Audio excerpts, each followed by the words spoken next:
Delightful chaos unfolded on Piers Morgan's Uncensored show last night. Panelist Cenk Uygur and presidential election forecaster Allan Lichtman popped off after the Young Turks host attacked Lichtman's famed and flawed 13 keys. Let's watch this.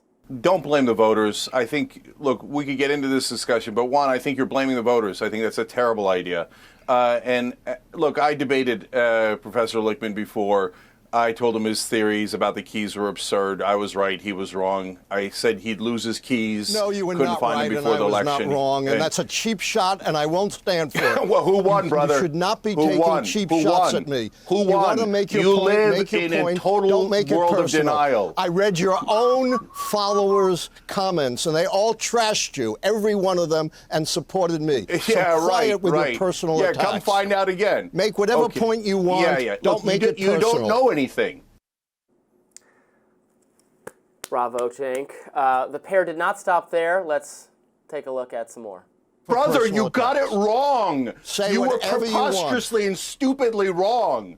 So, okay, all right. Can I just finish a goddamn thought ever on this show? No, not if you're personally. I admitted I was wrong. I don't need you to call me stupid. Okay.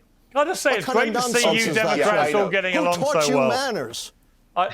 It's lovely to see a post-election harmony as you all come together again. Hey, Alan, right now. Hey, Alan, you deserve a tall glass of shut-up juice, so can you just shut up for a second and let someone who knows what they're doing... You're so right, Piers. You're so right. We're so unified right now. You want, I will not sit here and stand for personal attacks, for blasphemy against me. For context, Lichtman, a professor and American historian, rose to fame for mostly predicting correctly the outcomes of US presidential elections since 1984 through 2020. Now, he did incorrectly predict that Democrat Al Gore would win the 2000 election. Of course, George W. Bush won that, though in fairness, Gore did win the popular vote. Lichtman also predicted that Kamala Harris would win the 2024 election, and we all know what happened there.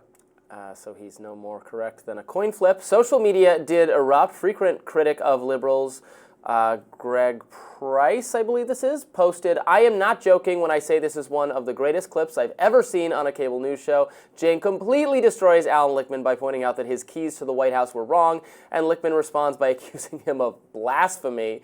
Another critic of Democrats, Colin Rugg, posted, quote, "Allan Lichtman, who completely botched the 2024 election, has a total meltdown after Cenk Uygur called him out, says he's smart because he wrote 13 books. What a narcissist."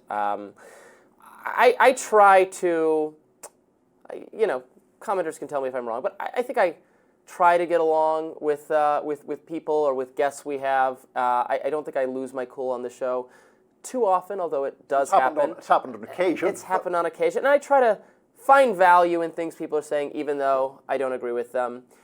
I despise Allan Lichtman. I think he is I don't even want to say what I think about him. I think he is he's no better than a fortune teller, and his keys are ludicrous, which is why everyone hates him from left to right. It's not just conservatives going after him. The left is going. People in the squishy middle go after him. No one respects him because he's like, oh, I have this magic formula to figure out who wins the election, but it was wrong twice of the last 8 times. Okay, we don't have that many elections.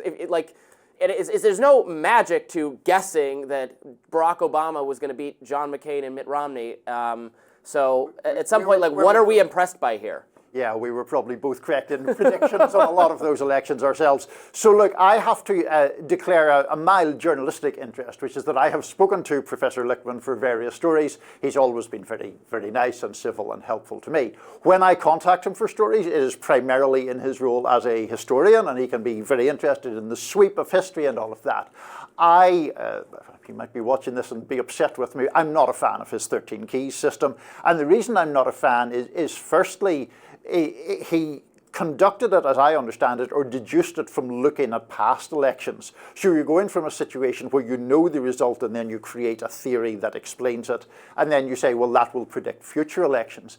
In the 13 keys, one of the major issues that I have with it is that they are not really objective measures. There are a number of them where it is a subjective judgment by Allan Lichtman, presumably, as to whether certain conditions have been met. I also just fundamentally don't think it correctly understands how politics works, that in other words there are these universal rules that you can apply, boiled down to 13 principles. I think originally there were only 12 keys and he added another one at a subsequent date, and then say, well, this is some fail-safe method for predicting presidential outcomes. He went and prayed to the god Baphomet, who bestowed upon him an additional key, and he came down from the mountaintop with another stone tablet written, and then he said, oh, the great wisdom from on high. Yeah. Like, I'm looking at these keys now, and then these are not like clear in like, oh, that key is applying here or it's not. Like, right. Key 4 is there is no significant third party or independent campaign. Would we say that about this most recent election? I don't know. It's ambiguous. There was a significant one in RFK Jr., but he endorsed Trump by the very end and tried to pull himself off the ballot. So I don't know whether to say that's a key in the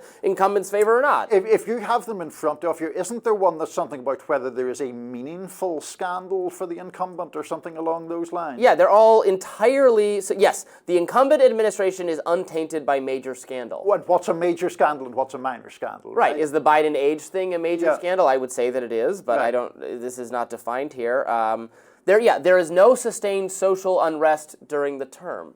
Well, again, this is entirely subjective. There's the incumbent party candidate is a charismatic or national hero. The incumbent administration achieves a major success in foreign or military affairs. We disagree as a country, as a politically divided populace about whether X, Y, Z things that occur are successes or failures for the administration. Over the course of the Biden administration, vis-a-vis Biden's support for Ukraine, the U.S. prevented Ukraine from being entirely defeated or conquered by Russia. Many people would count that as a military or foreign policy success. Many other people say, well, we didn't defeat Russia, and this is a waste of our money, and it's not an important military foreign policy objective to stop this from happening. So there's just disagreement about whether that counts. So the keys can't tell you anything. They're totally subjective. And those things that you've cited are, generally speaking, pertaining to policy and the judgment of policy. And when it gets down to whether a candidate is charismatic or not, I think Barack Obama is very charismatic. A lot of Republicans think he's terrible. Yeah. A lot of people who support the current president-elect think he's very charismatic. I don't really see that myself, but I mean, if that's what floats your boat, good for you. Right, and the underlying tension here, and Allan Lichtman has had many battles with Nate Silver. He thinks he's very disdainful of pollsters. He talks down to pollsters. He says his method is scientific, and pollsters don't know anything about political science or history, so they're wrong. Pollsters have gotten things wrong for a variety of reasons, but polling is more scientific than what Allan Lichtman is doing here.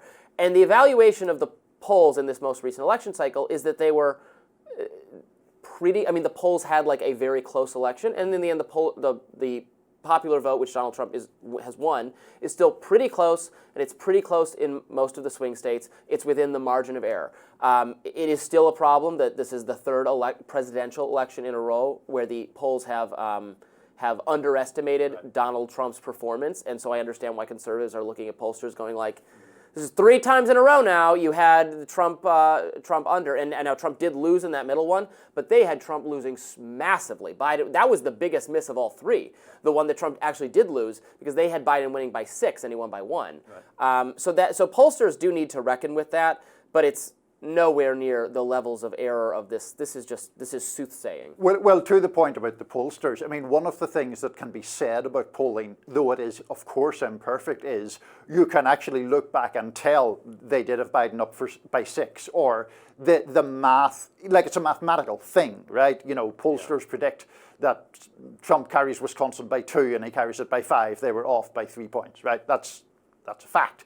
Now, I mean, I don't know if it is a fact or not. I'm using it as a hypothetical, but the statistics make it factual in a way that the turning of keys or deciding who is charismatic and who's not, or what's a major crisis and what's a minor crisis, those are obviously not. At least Jan Seltzer, who had that very erroneous Iowa poll, has announced her retirement. Yes. She's, getting on an iceberg and heading off into the Arctic abyss. Maybe there's a spot for Allan Lichtman on that ice floe. The professor is still welcome to talk to me about American history. All right, we'll be back with more Rising right after this. We'll maybe turn to kinder subjects. We'll be nicer to the people we're discussing. We'll see about that.